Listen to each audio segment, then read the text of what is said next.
নমস্কার বন্ধুরা, সুতপার হেসেলে আপনাদের সবাইকে স্বাগত জানাচ্ছি। আমার আজকের রান্না কাঁচকলা দিয়ে ইলিশ মাছের পাতলা ঝোল।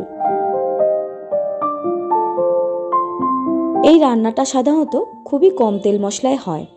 আমার চ্যানেলে নতুন বা পুরনো বন্ধুদের কাছে অনুরোধ রইল, রেসিপিটা দেখার সময় অবশ্যই একটা লাইক দিয়ে রেসিপিটা দেখা শুরু করবেন। আর রেসিপিটা দেখা হয়ে গেলে কমেন্টসের মাধ্যমে জানিয়ে যাবেন আপনার রেসিপিটা কেমন লাগলো। তাহলে চলুন শুরু করা যাক। কাঁচকলা দিয়ে ইলিশ মাছের ঝোলটার জন্য আমি এখানে 3 পিস ইলিশ মাছ নিয়েছি।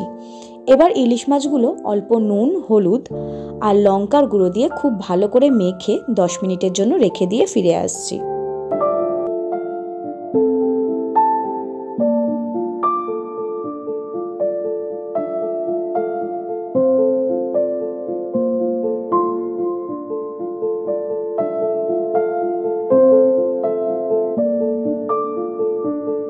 ইলিশ মাছের ঝোলটা রান্না করার জন্য আমি এখানে 2টো কাঁচকলা ব্যবহার করব।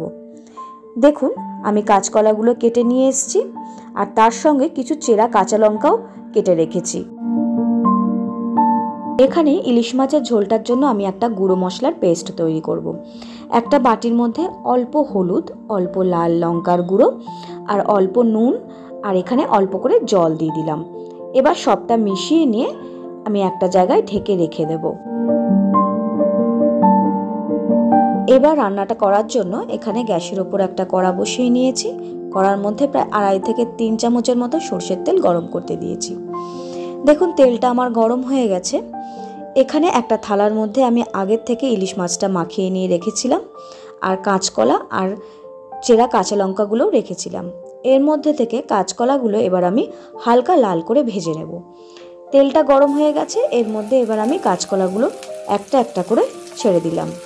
তারপর একটা হাতা বা খুন্তি দিয়ে কাঁচকলাগুলো একটা দিক উল্টে উল্টে দিয়ে 2টো সাইড হালকা লাল করে ভাজা অবধি অপেক্ষা করব।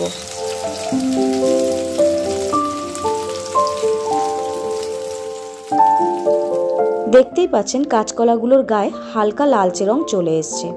এবার কড়া থেকে কাঁচকলাগুলো তুলে একটা পাত্রের মধ্যে রেখে দেব।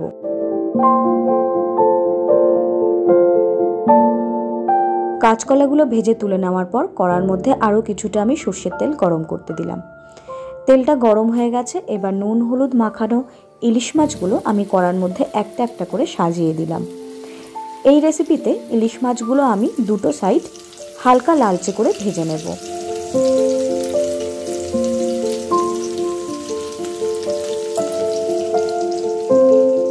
ইলিশ মাছের একটা সাইড আমার ভেজে নেওয়া হয়ে গেছে।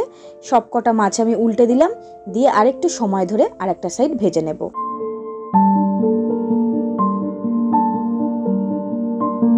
মাছগুলো আমার হালকা লাল করে ভেজে নেওয়া হয়ে গেছে। এবার একটা একটা করে মাছ একটা পাত্রের মধ্যে আমি তুলে রেখে দিলাম।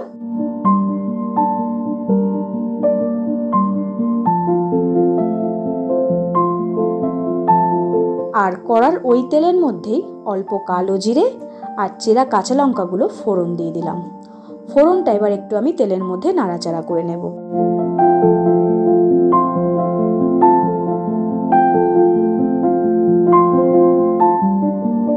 তেলের মধ্যে কালো জিরে আর কাঁচা লঙ্কাটা বেশ কিছুক্ষণ সময় ধরে আমি একটু নাড়াচাড়া করে নিয়েছি।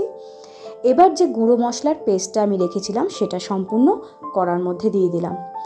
গ্যাসের ফ্লেম মিডিয়ামে রেখে আমি মশলাটা একটু সময় ধরে কষিয়ে নেব, যতক্ষণ না পর্যন্ত মশলার ওপর থেকে তেল ছেড়ে আসছে।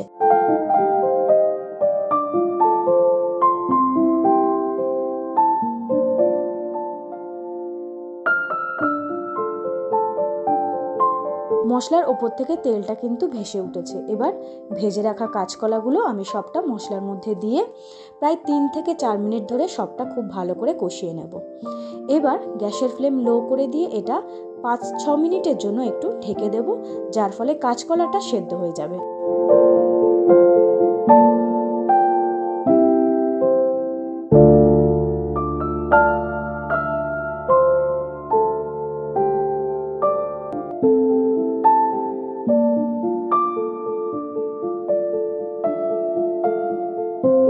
পাঁচ মিনিট পর ফিরে এসেছি। কড়ার ঢাকনাটা তুলে কাঁচকলাটা মশলার সঙ্গে আরেকবার একটু নাড়াচাড়া করে নেব। কাঁচকলাটা খুব ভালো করে কষানো হয়ে গেছে। এবার ছোট 1 বাটি পরিমাণ জল আমি কড়ার মধ্যে দিয়ে দিলাম। গ্যাসের ফ্লেম মিডিয়ামে রেখে কাঁচকলাটা জলটার সঙ্গে খুব ভালো করে মিশিয়ে নেব। আর গ্যাসের ফ্লেম মিডিয়াম অবস্থাতে কড়াটা আবারও আমি 3-4 মিনিটের জন্য ঢেকে দেব।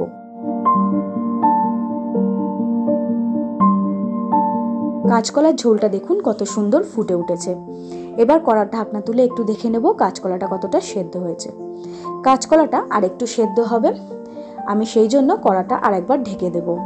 কেননা এখনই আমি ইলিশ মাছ ভাজাটা দেব না, কেননা ইলিশ মাছটা নরম যেহেতু, সেই জন্য ইলিশ মাছটা আমি আরেকটু পরে দেব।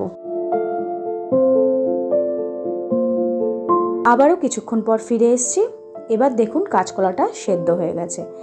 ভেজে রাখা মাছগুলো ওপর থেকে একটা একটা করে সুন্দর করে সাজিয়ে দেবো। আর গ্যাসের ফ্লেম মিডিয়ামে রেখে কড়াটা আরেকবার ঢেকে দেবো।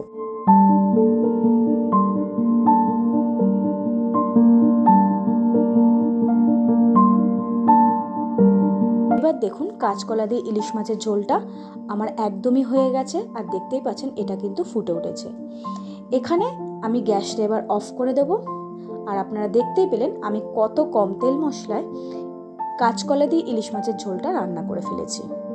এবার কড়াটা আমি ঢেকে দিয়ে গ্যাসটা অফ করে দিয়ে কাঁচকলা দিয়ে মাছের ঝোলটা আমি কিছুক্ষণ স্ট্যান্ডিং টাইমে রেখে ফিরে আসছি। ইলিশ মাছের ঝোলটা কিছুক্ষণ স্ট্যান্ডিং টাইমে রাখার পর দেখুন দেখতে কতটা লোভনীয় হয়েছে। এবার এটা আমি একটা সুন্দর পাত্রের মধ্যে পরিবেশন করে নিয়েছি। এই কাঁচকলা দিয়ে ইলিশ মাছের ঝোলটা গরম ভাতের সঙ্গে খেতে অসাধারণ লাগে। আপনারা অবশ্যই বাড়িতে একবার ট্রাই করে দেখবেন, আর ভালো লাগলে আমাকে কমেন্টসের মাধ্যমে জানাবেন। আমার চ্যানেলে আরও নিত্য নতুন রেসিপি পাওয়ার জন্য সুতোপার হেসেল চ্যানেলটা সাবস্ক্রাইব করে পাশে থাকা বেল আইকনটা প্রেস করে অল করে দেবেন। নমস্কার।